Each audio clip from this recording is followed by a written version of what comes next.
Long time no see. So I'm basically going to take you along with me. 4 miles, turn right on Forest Hills Parkway. When I go today to the Philadelphia Comic-Con, and it's my first time, and I'm so excited, and I get to meet CM Punk today. I am so... Turn right on Forest Hills Parkway, then continue straight on Pinewell Keswick Road. Stupid MapQuest. She just ruins everything. But I'm so excited. Like, you have no idea. Well, if you like wrestling, you might have an idea. But I'm, like, beyond floored that I get to meet CM Punk today. Like, I can't stand it. So, this is just going to be a me vlog today. And I'm going to take you around with me as I go to Comic-Con, basically, with a few of my friends.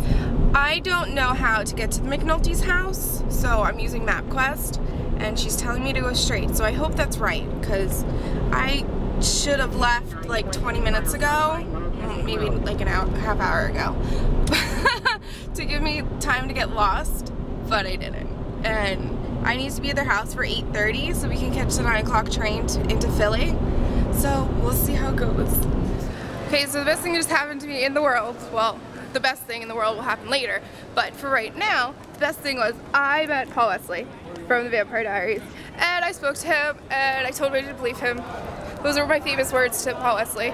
But now I'm going with Mr. Philip McNulty, who is an awesome illustrator himself, and I will link all his stuff to you guys, because you need to go check him out. Sweet. But we're gonna go meet up with his sister and his brother to go see Stanley, right? Yep, Stanley at his panel. So we're gonna see Stanley talk about stuff. Maybe Spider-Man and such. She's telling another person. But yeah, I'm having a great time so far, and I'm gonna try to show you as much as I can, and then just like merge everything together into one whole thing. But if you can do a montage of pictures with all the people dressed up. I could try to do that. I'm not very like edit savvy, but I will try my best. Right to the mic. We can start with you, young sir. All right. What if there are some questions I don't know the answer to? You'll see a grown man die up here. I'm sure you'll come up with something. Keep your questions easy. No, I'm only kidding. Make them as tough as you want, because I'll answer them wrong anyway. All right, 2 really fast questions. First off, where's your favorite place to get a hot dog in New York? Because I need a few more places to eat while I go down there to visit.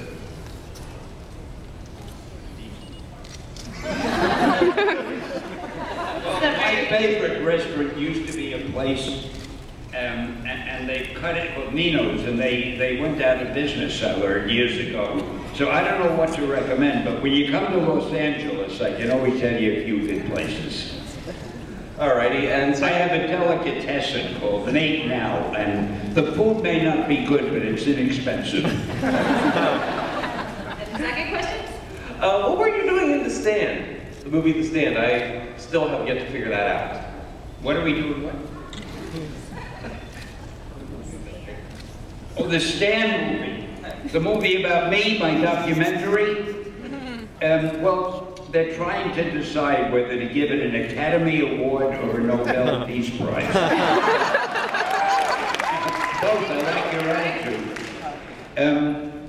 Actually, we made this documentary, which embarrasses the hell out of me, but they insisted on doing it.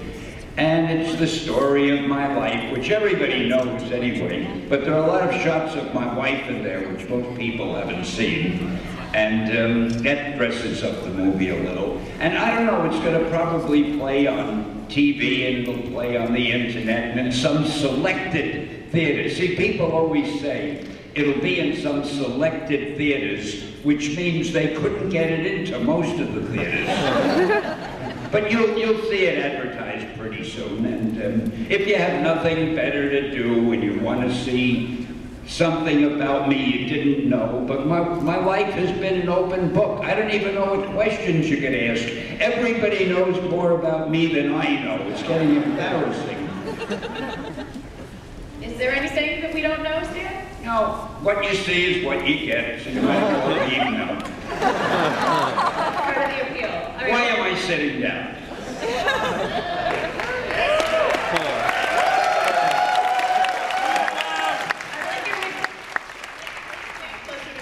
That's great. Okay, we'll go over to this mic now. Sir? Hello, can you hear me? Yes.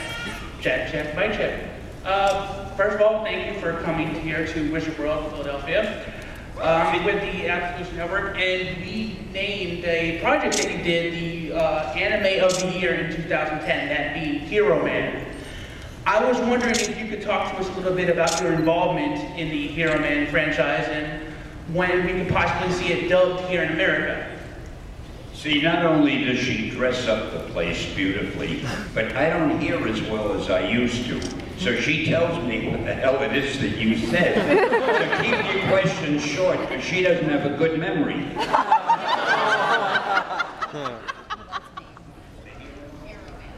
What's the Hero Man?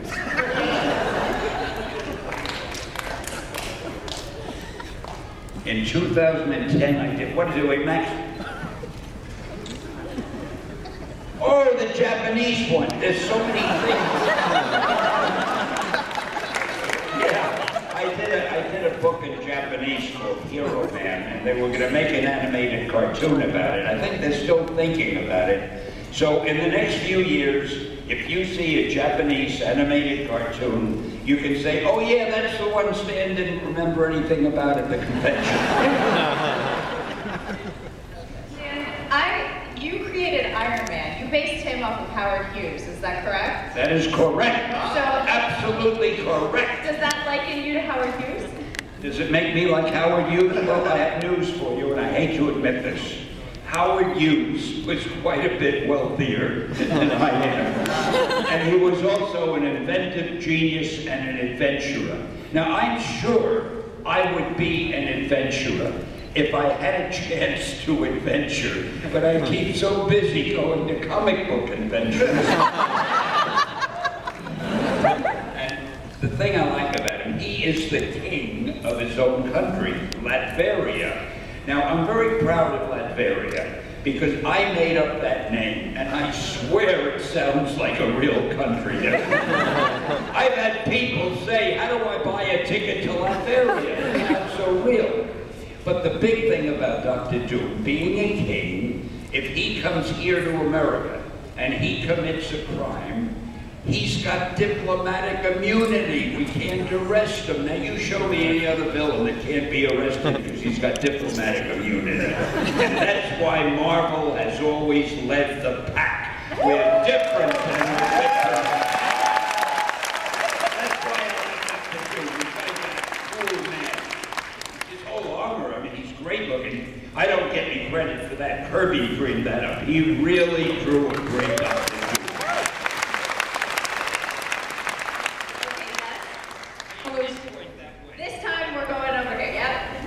Hello, Stan. I got one quick question. How long did it take for you to realize that Spider-Man was going to be huge?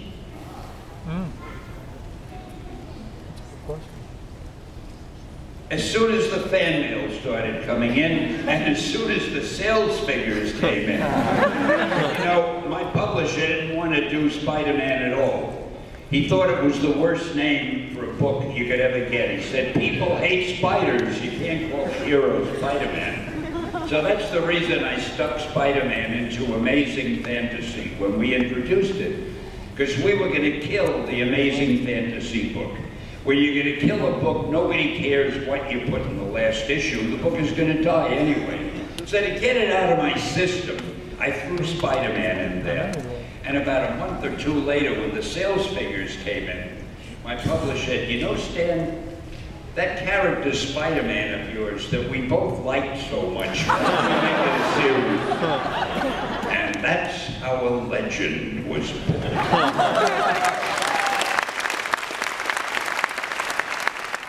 All right, let's go over here. I just wanted to say thank you for creating Peter Parker, Stanley, because I think, I don't know where I'd be if I didn't grow up with Peter Parker. Just the geeky guy who could make it. So thank you very much. And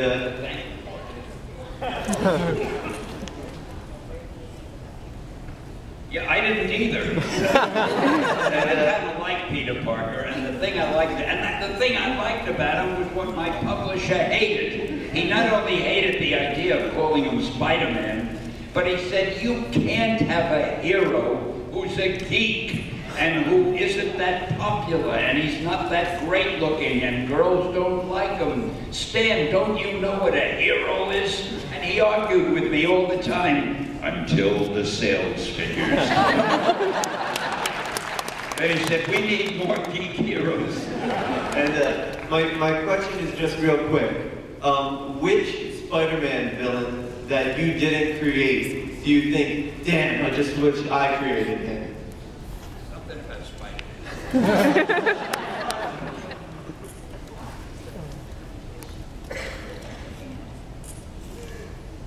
I can't think of any that I didn't create.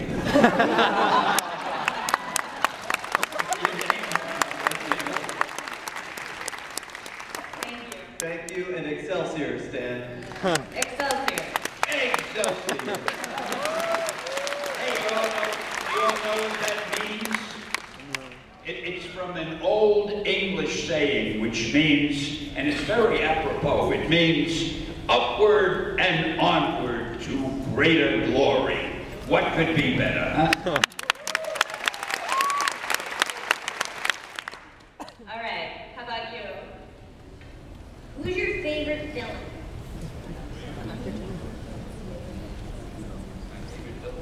Dr. Doom, I mentioned that earlier. This right here is what we're waiting for right now. I am in the line to defeat him. I don't know if you can see, but he's oh look, there he is. A little back. There's where he's gonna fight. I am so excited right now, like you don't even know. Yes! Yes! Yes! Yes! Yes! PHL 17, but you sure as heck didn't come here to listen to me talk. So what I want to do is introduce to you your WWE champion and the best professional wrestler in the world.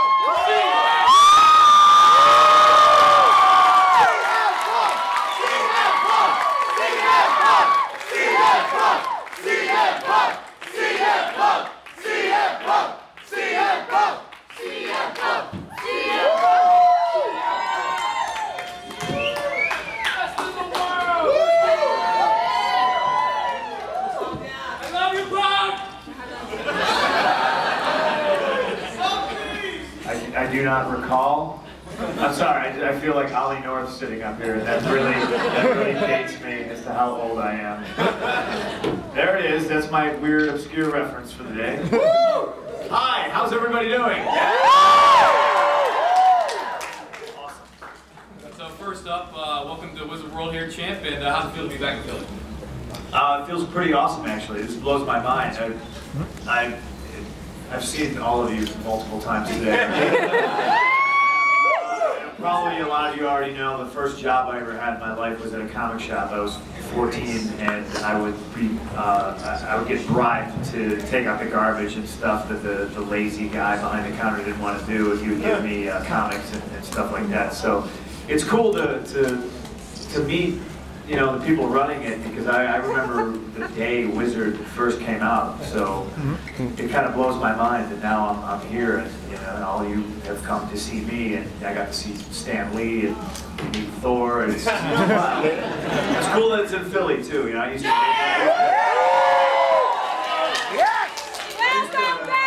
to live here, and the place is sort of like my third home. I have a lot of homes, so it's cool to be back. Welcome home! Thank you. So a lot of fans had submitted some questions on Facebook and Twitter, so we got a couple of them here that we want to shout out to you. I hope they're good. I want to start off by saying my company and the way they do things, they had all these questions like written out that they wanted people to ask. Like it was a bunch of, pardon the French, but it was a bunch of phony bullshit. And I don't want to waste anybody's time. If anybody out there actually has, like, really, I'm hoping there's going to be some intelligent conversation. Yes! Yes! Yes! Yes! Yes! I imagine imagine that intelligent conversation at a Comic-Con involving pro wrestling is probably few and far between.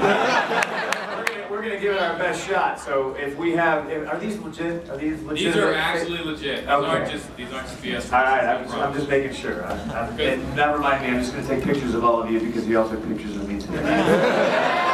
We'll start this shindig.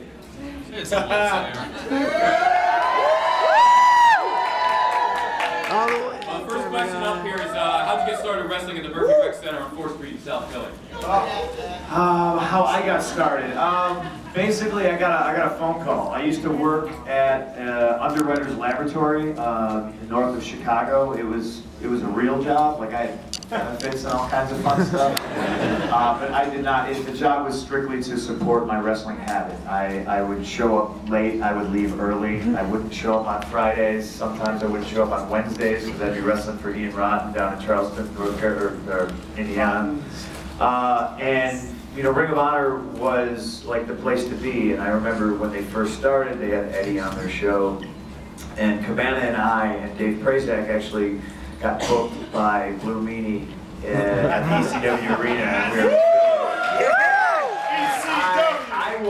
I was what I always called a gunslinger. I worked for whoever, for whatever, wherever.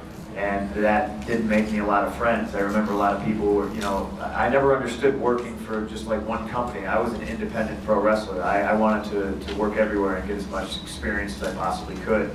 And I remember working for Meanie, and you know, I mean, he wasn't paying us a lot. We drove 15 hours from Chicago, and down the street, Meanie's show was the same show as a ROH show, and Gabe had already booked me and Cabana, but we weren't working that show. We were working the Blue Meanie show, and Meanie asked us, he said, please don't go work there, please. And that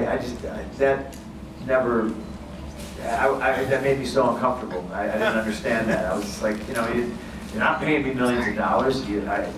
There's no exclusivity here. Like, I'm gonna walk down the street right now, and Cabana was like, oh, come on, we can't, you know, let's not piss off Meanie, let's not do this. I was like, no, it'll be cool. We're already booked for Ring of Honor, but we weren't booked on that show. So we worked Meanie's show, and then I grabbed Cabana by the scruff. And we literally walked down the street, and I walked in, and, you know, hey, how you doing? Nice to meet you. And Gabe was like, wow, what are you guys doing here? And I was like, oh, we're done working already, so I thought I'd come check the place out. Can I go cut a promo? And if anybody's ever seen that, I walked out, and I think I said, hey, I heard there's wrestling back in Philadelphia, and you know, I had Cabana with me, and the rest, as they say, is history. Woo!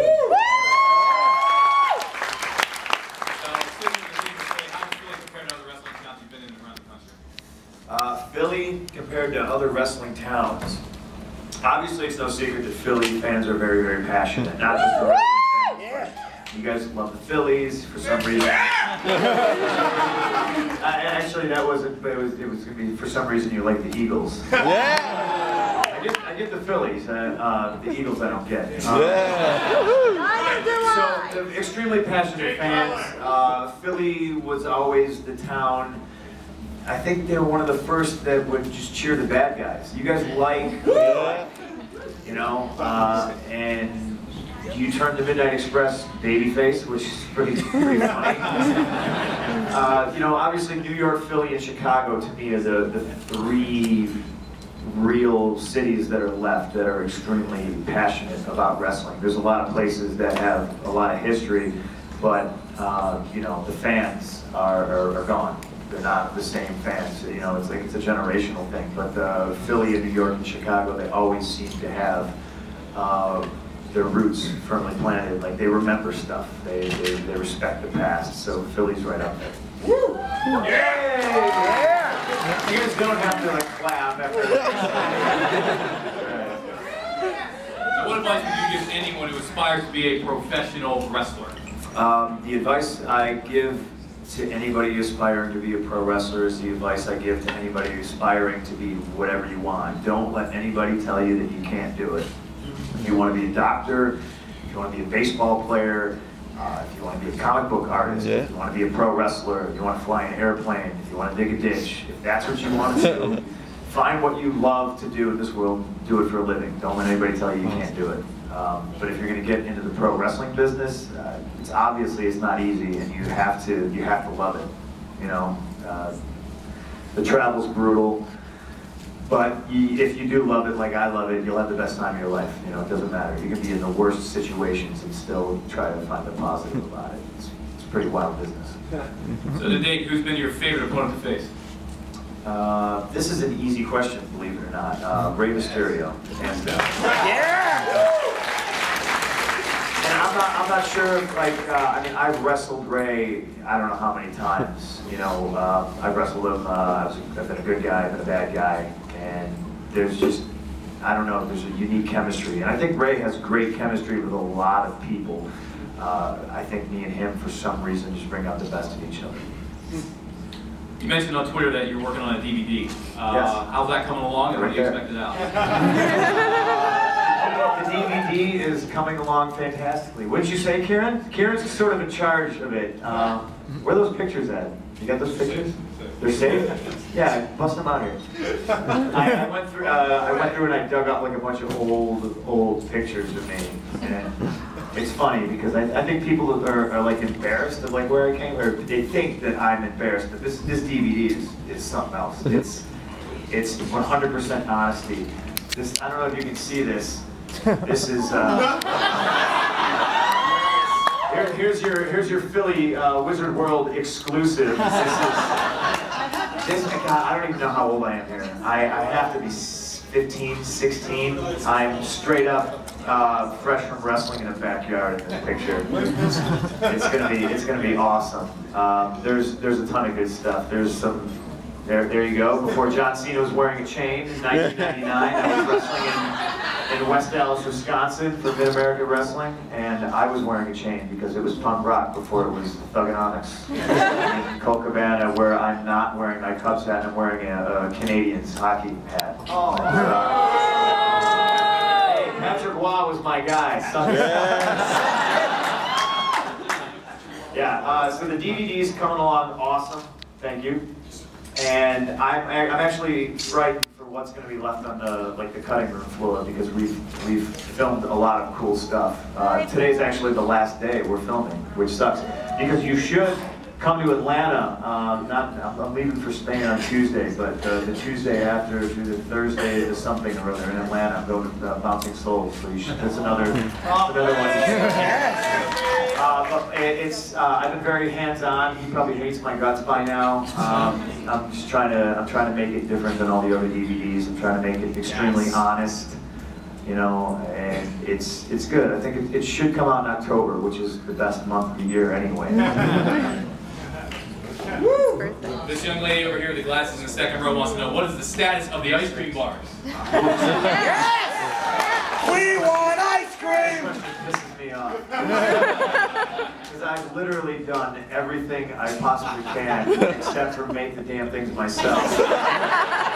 And the only problem with that is I'm never home, so I wouldn't be able to make them. I'm contemplating writing a letter to Ben & Jerry's and pleading my case and trying to get it done that way because I've exhausted all my resources. I don't know if it's an office thing, if it's met with the rolling of the eyes, and like they're leaving money on the table. They're leaving money on the table with this, and where I come from, you leave money on the table, somebody comes by and they grab it, you know, and I'll be damned if someone's, you know, stealing my ice cream bar. I'm still working on it. It's a pain in the ass. Sorry. I'm sorry, everybody. I love ice cream a lot. It's a labor of love at this point. Everybody has bad days. You know, there's all kinds of stories out there about me being a big jerk. And, you know, certain people catch me at the wrong time. Like, you know, at 5 in the morning and you're sticking a camera in my face when I'm trying to pee. It's probably not, you know, and if I was Superman and that was happening, I would melt you. And then I'd just be like, oh, it's just a bad day. What are you going to do about it? No. So growing up, who's your favorite superhero? My favorite superhero? It's kind of a hard one to say. I've always been a Batman guy. Yeah! But I think that it has a lot to do with like my personality and the fact that and this is also another big argument in the comic book community of I think Gotham City is Chicago. It's always been Chicago. It's in New Jersey. Gotham City is not in New Jersey. No, I swear. Oh, you swear? You swear? I swear. It's in New Jersey. No, it's not. But my problem is I've never really been super huge into the Batman comic book. That's because I'm kind of a snob about who's writing and who's, you know. Right now, the Scott Snyder stuff is amazing, so I'm pretty happy. There you go. Superhero. So what's the meaning behind the Rosie the Riveter tattoo you got?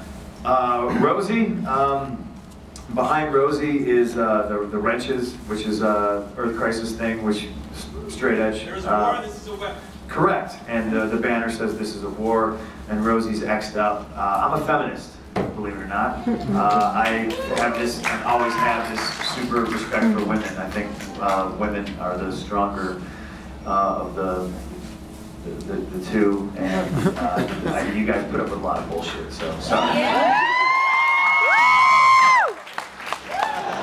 Hey Philly, do I prefer to be a bad guy or a good guy? Bad guy! Yes, my life over the past year has been a living hell. I'm often put in situations currently where I kind of have to be this cheesy good guy, and there's reasons for it. I wouldn't be able to be where I am if I was still the CM Punk that was trying to get people to stab me and set me on fire, but that's what got me to here. So it's kind of a double-edged sword, you know. There's reasons for everything I do. But yeah, being a bad guy, I think I'm just so much better at it. I don't know, it's just something I was born with. We need more pipe bombs. Yes, sir. See, but what does that mean? You need more pipe bombs. More mic time. More mic time. See, if I go out there every week and I do what I did when I cut that promo in Vegas, it really loses its steam, you know.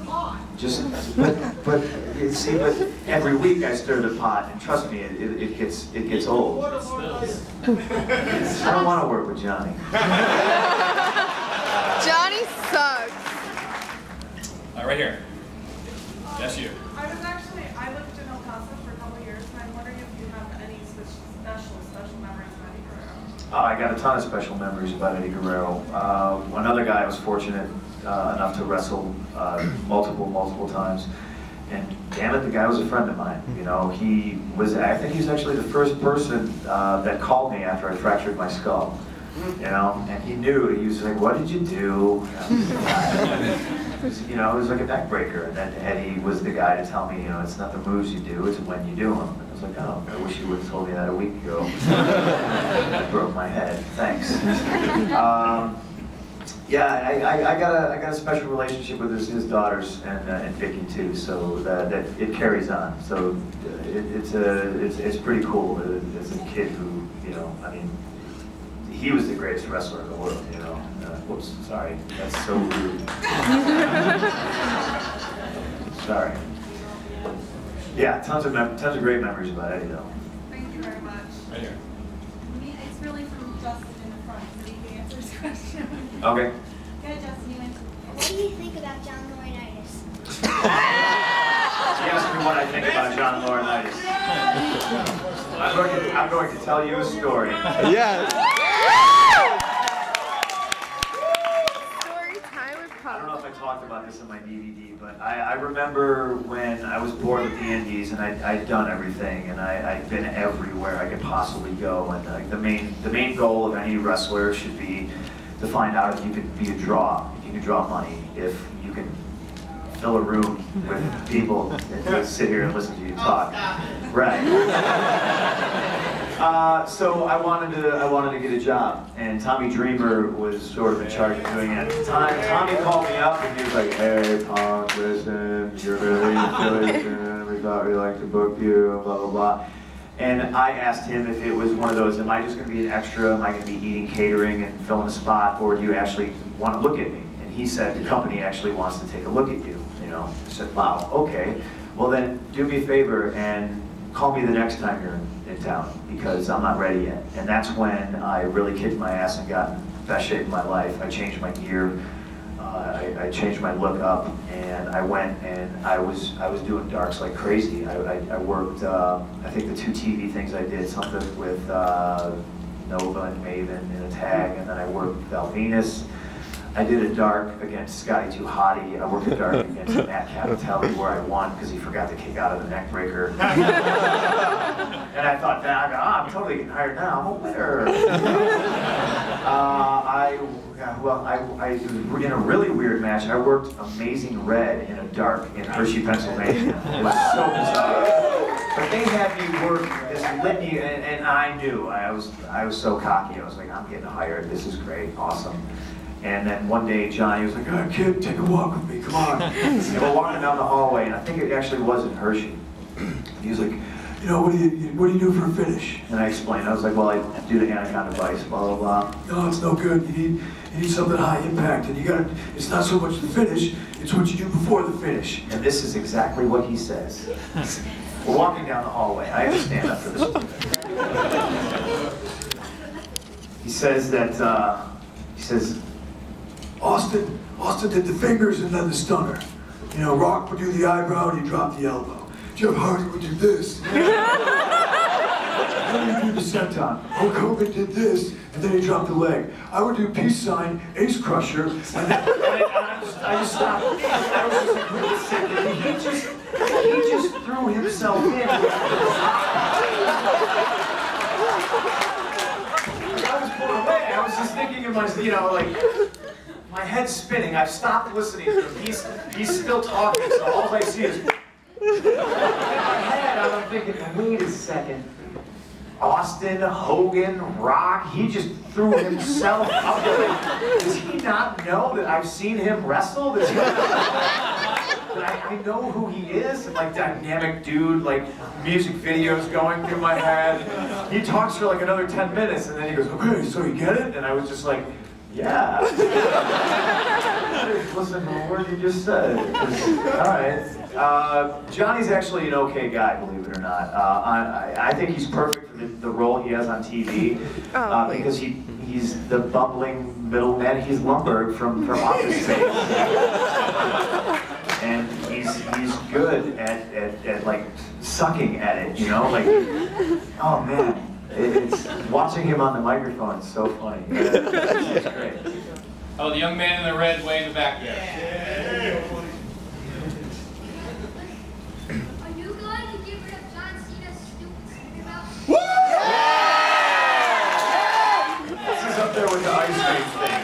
I think everybody in the company is sick and tired. I email people that you people don't know exist, and I bother them constantly about this damn thing. It's up there with the ice cream question.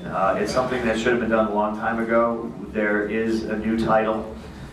I've seen it, and I'll probably get in trouble for saying it. I don't know if it's any better looking than that one. We want the classic. There's some, I want the classic too. There's.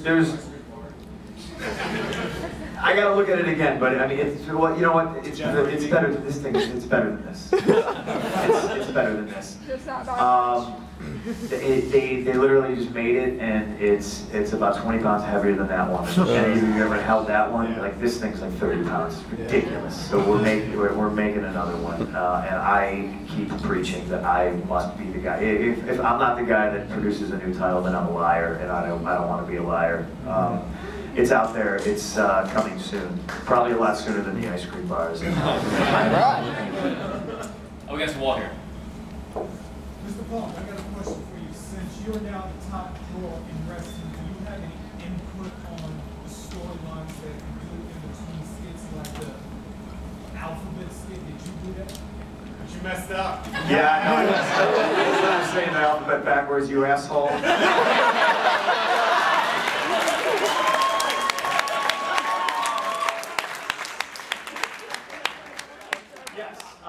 It wasn't my idea to do a field sobriety test, and like at first thought, I was like, Yes. And then they're, you know, like they had their ideas for it, and I was like, well, wait, don't they say the alphabet backwards? And they're like, yeah, but nobody can do that. And I said, but what if somebody can? And it's sort of like the strip club thing. It's just like, well, there's this strip club here. Let's go see what happens. And yes, thank you very much. I screwed up the alphabet. Yeah, but that was you know, that was the genesis of that. You know, and everyone was like, you can't do it, can you? And then I just did it, like just thinking about it. And then I had to go write it down, and I practiced and stuff. And I nailed it every single time. And then of course out there, I got time for one last question. And I love your hat in the back, young lady, so we're gonna get yours. Oh, hold on, time out. Time out 1 second. Okay, hang on. What do I have to leave? No! We're gonna keep going.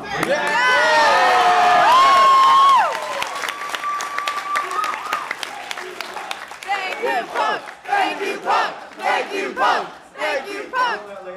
Let's get these questions out. Awesome. I think I gotta go, guys. Ladies and gentlemen, your WWE champion, CM Punk. The Gotham City's in New Jersey. I had a lot of fun today. I'm not going to complain about my back hurting with standing up, and even though I sort of just did. See what I did there? You guys, I'm not going to say you renewed anything for me, you know, because I'm still very much in the trenches every day. But this has been a lot of fun. It's cool to, it's like human Twitter, you know? Because Twitter's good for that. I get to communicate with you guys, but it's better to see you up close. I hope you guys had fun as much fun as I did. Hopefully I get to do this again. Hopefully I get to keep entertaining you guys. And if I've let anybody down over the past year, I apologize. I'm still working on a lot of stuff. The ice cream bars, the title. But more importantly, I'm working on the new talent. I'm working on guys like Ambrose and Seth Rollins and Ziggler. Yes. There's a lot of bullshit I deal with. I just know that everything I do, it's for the future of pro wrestling. It's for the fans. So thanks, guys. Thank you.